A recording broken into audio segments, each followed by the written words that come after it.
continuamos con más aquí en Economía para Todos. Hemos hablado ya del tema de los puertos, pero hay otros sectores que también son muy interesantes para analizar desde una mirada hasta regional.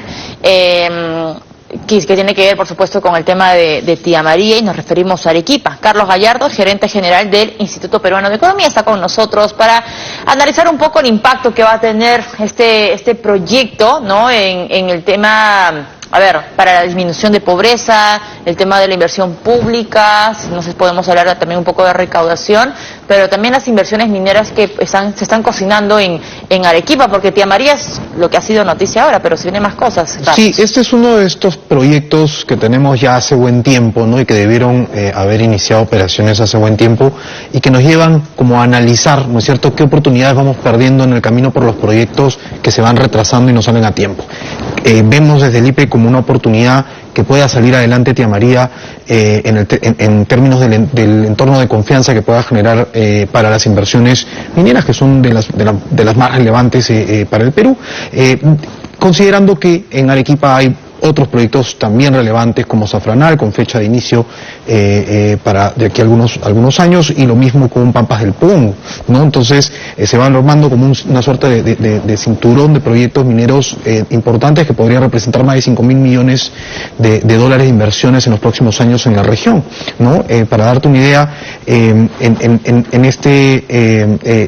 si Tía María, que debió haber iniciado operaciones alrededor del 2011, y Zafranal, que debió haber hecho lo propio en el 17, hubieran salido a tiempo, ¿no? Ese mineral extraído es mineral que se vende, recaudación que se genera, claro. Empleos que se generan, hubiera representado, nosotros estimamos que hubiera significado que Arequipa, el PBI de Arequipa en el 2022 hubiera sido 19% mayor, ¿no? Porque tú puedes hacer esas estimaciones en la medida que te hablo pues de los encadenamientos que tiene la minería y la actividad económica que va generando en la región. Y hubiera generado también 13.000 millones adicionales de canon, ¿no? Porque los proyectos que van, digamos, 13.000 millones de soles. De soles adicionales en canon en este periodo del 2011 al 2022, ¿no? O sea, suficiente, digamos, como para cerrar brechas. Es el punto, ¿no? De que la minería, y las inversiones en general, la inversión privada, la inversión que puede generar empleo, que genera en este caso canon para la región, puede o permite la reducción de pobreza, mayor empleo, mayores ingresos y reducción de la pobreza, que es lo que hemos visto en Arequipa en estos últimos años, ¿no? Ahora, sí quisiera que nos expliques así muy en ABC, Carlos, en estos momentos Arequipa, ¿cuántas minas tiene operando, funcionando? Mira, el año pasado, digamos, registrado de operaciones que hayan extraído y registrado su nivel de operaciones, yo creo que alrededor de 40 unidades mineras del régimen general, ¿no? Sin contar los artesanos, y estas 40 unidades están en 5 o 6 de las 8 provincias que hay en Arequipa. O sea, digamos, Arequipa es una región minera, ¿no? Interesantemente, en Islay no hay de estas operaciones, al menos registradas en 23, mineras de régimen general, okay, ¿no? Pero eso no quiere decir que no reciban canon, por ejemplo, ¿no? Porque reciben canon como todos los otros distritos y provincias reciben. Entonces, canon. Arequipa tiene en esos momentos 40 unidades mineras operando, pero, hacemos aquí un paréntesis, se pueden venir otras minas, y lo ponemos ahí, está en pantalla, estas son la cartera de proyectos de inversión minera, es una gráfica que ha preparado el IPE, que estamos mostrando, por supuesto, está Pampa del Pongo, Tía María, Don Javier y Zafranal. Por favor, explícanos en detalle todo esto. Sí, de esos 4 proyectos que son los principales que tiene Arequipa, vemos 3 con fecha de inicio. Esto ha cambiado en el último año, ¿no? Antes solo Zafranal tenía fecha de inicio, ahora tenemos a Pampa del Pongo y Tía María. Lo interesante del Pampa del Pongo, por ejemplo, es que la minera dueña de esta mina, la empresa minera dueña de esta mina, se ha hecho de la concesión del Puerto Marcona, okay, que está ahí nomás. Entonces esto va a ser potente. Y claro, el puerto no va a ser exclusivo para el uso minero, es un dinamizador de la economía de las 7 u 8 regiones de esa zona, ¿no? Ahora, Pampa del Pongo es usted que tiene mayor inversión por encima incluso de Tía María. Es correcto, sí. Es un proyecto de hierro, ¿no? Es de la envergadura o incluso mayor que Chinalco, que Shogun en Claro, Nazca, claro. ¿no? Y yo lo que creo que, como te decía, es como una suerte de cinturón desde Islay hasta Pampa del Pongo, ¿no? Pasando por, bueno, Arequipa mismo, donde está ya Cerro Verde hace más de dos o tres décadas. Ahí hay otro proyecto de Don Javier, que también es de cobre y safranal. Y como te digo, creo que la oportunidad de poder complementar estos proyectos con el puerto en Marcona, Curillo, que hablábamos hace un momento con el comentador anterior. O sea, creo que hay una serie de proyectos importantes y por eso, digamos, la esperanza de que este momentum que se ha generado con Tía María y que el proyecto pueda continuar en contraposición a que se vea obstruido nuevamente, yo creo que podría generar ese entorno favorable para que estos proyectos en general se vayan desarrollando. Ahora, claro, mucho se habla de la minería, no del aporte que este sector tiene para reducir brechas, etcétera, pero de nada va a servir que la minería esté presente, que se distribuya el canon, las regalías en estas regiones, en estos distritos, cuando las autoridades no ejecutan de manera correcta ese dinero, porque finalmente el arequipeño va a decir, ya, ok, tenemos a la minería, yo sigo cobrando lo que cobro hace 20 años, voy al hospital y nadie me atiende, me enfermo, toco la puerta de la posta y no hay médico, me dicen, o sea, ¿cuál es la relación también ahí que tenemos que analizar? Porque hay otra arista, hay otra cara también de la moneda. Sí, mira, en los últimos 3 años Arequipa como región, y esto se va distribuyendo a sus provincias y distritos, ha recibido en promedio 1.300 millones de soles cada año, ¿no? O sea, casi 3.900 millones en los últimos 3 años, y ese ingreso del 21, 22, 23 es casi 3 veces el promedio de lo recibido en los últimos 10 años hacia atrás, ¿no? O sea, ha crecido de manera significativa. Pero cuando tú ves el nivel de ejecución a nivel distrital o provincial de estos recursos, tú ves que persisten brechas de capacidades para poder ejecutarlo, ¿no? Y entonces tienes municipios que están ejecutando 20 o 30% y otros por encima del 80%, ¿no? Entonces, ¿qué te hace pensar qué hace que esa diferencia ocurra? ¿No? Y son estas brechas que son importantes porque si no el servicio no llega al ciudadano.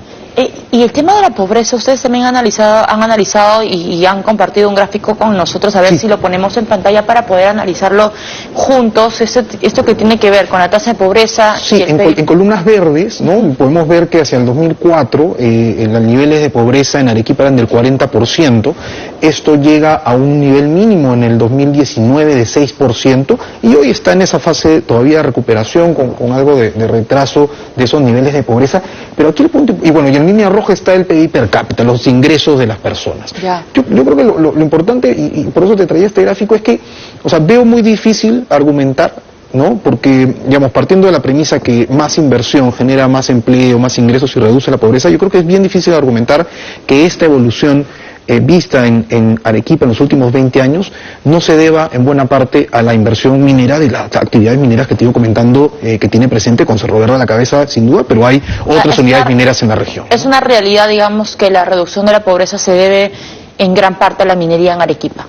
En el caso de Arequipa y en el caso nacional lo hemos ido identificando en una serie de estudios que hicimos en el IPE. Por ejemplo, te hablaba de cuánto más PBI hubiera tenido la región Arequipa si hubieran salido a tiempo los proyectos Tía María y Safranal, y ese mismo cálculo, pero para todo el país, lo hicimos en un estudio hace no mucho, y en el cual encontrábamos que podríamos haber tenido alrededor de 2 millones menos de personas pobres en el 2022 si es que hubiesen salido los proyectos a tiempo, porque los proyectos dinamizan la actividad económica directa e indirectamente a través de los encadenamientos, y eso determina mayores ingresos para la región, para los pobladores y menores niveles de pobreza. Ahora ya para ir cerrando, Carlos, está bueno, ¿no? Y de verdad llena de mucho optimismo, o sea, lo decimos porque siempre suelo conversar con ministros, con analistas, etcétera, incluso el mismo presidente del Banco Central de Reserva ha visto con buenos ojos sobre el tema de Tía María, y probablemente cerremos el PBI 2024 con sesgo al alza.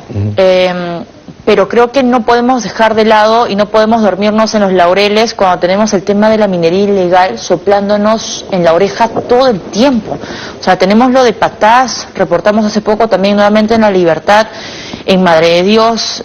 Tú has hecho un análisis con IP con el tema de la minería ilegal. O sea, también hay retos pendientes allí que no podemos dejar de lado, ¿no? Y ¿sabes qué? Vinculado al tema de los proyectos que están pendientes, incluso los más atrasados, ¿no?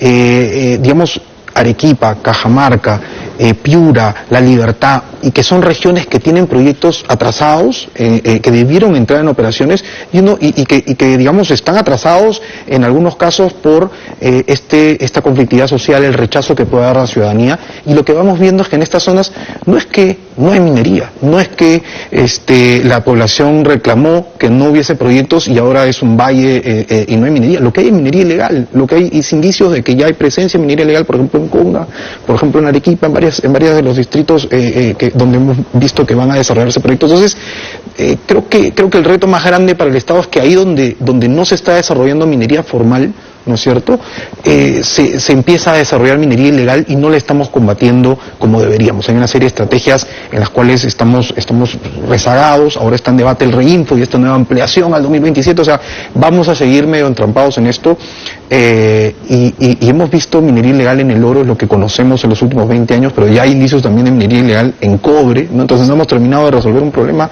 y esto tiene un mecanismo de explotación distinta, son una serie de problemas distintos. Entonces creo que como país necesitamos resolver los problemas vinculados a la minería ilegal, y en estos casos especiales es como ahí donde no hay minería formal, lo que estamos haciendo es generarle espacio a minería ilegal que está ahí presente. En algunos casos incluso conviven, ¿no? Eso, y qué tan difícil es hacerle frente a la minería ilegal, porque eso del RINFO tiene ya varios años, no es algo que nos estemos inventando ahorita en esta conversación. O sea, la data demuestra que la mayoría tiene inscripción suspendidas porque realmente ha servido para muy pocos, pero en realidad para la gran mayoría no ha tenido el resultado que uno esperaría, ¿no? Y estos aplazamientos, lo único que han hecho, porque llevamos 22 años en realidad de distintos registros, el RINFO es el último que conocemos desde el 2016, pero intenciones de registros hay desde hace 22 años, y lo que vemos es que estas ampliaciones para lo único que ha servido es para dos cosas. Primero, para desincentivar a los que sí, mineros artesanales que debieran, producir mejor, ¿no es cierto?, mejores técnicas, un desincentivo total a hacerlo. Y lo segundo es que le hemos dado tiempo a la minería, a minería ilegal, a la criminalidad, a los extorsionadores, para que se aprovechen de esos que sí lograron el registro para usarlos, extorsionarlos para usar estos registros para poder blanquear el mineral que extraen de manera ilegal. Entonces, es un problema complejo, tiene varias aristas. Comenzamos por las acciones de interdicción, tenemos que deben ser constantes, permanentes, ¿no? Pero que no son suficientes, un registro que funcione, un sistema de trazabilidad. Se habla mucho de las plantas procesadoras y el nivel de atención que están teniendo. Un Congreso comprometido, ¿no? Un Congreso comprometido, porque que no puede en contra, al menos, ¿no? Porque si vamos a estar echando hacia atrás algunos pasos que dio hacia adelante el Ejecutivo con un decreto legislativo a inicio de año, y si incluso vamos a ir para atrás, creo que vamos mal. Carlos, muchas gracias por acompañarnos. Interesante este análisis que se ha hecho a través de IP. Carlos Gallardo, gerente general del Instituto Peruano de Economía, estuvo con nosotros. Hacemos una pausa y regresamos.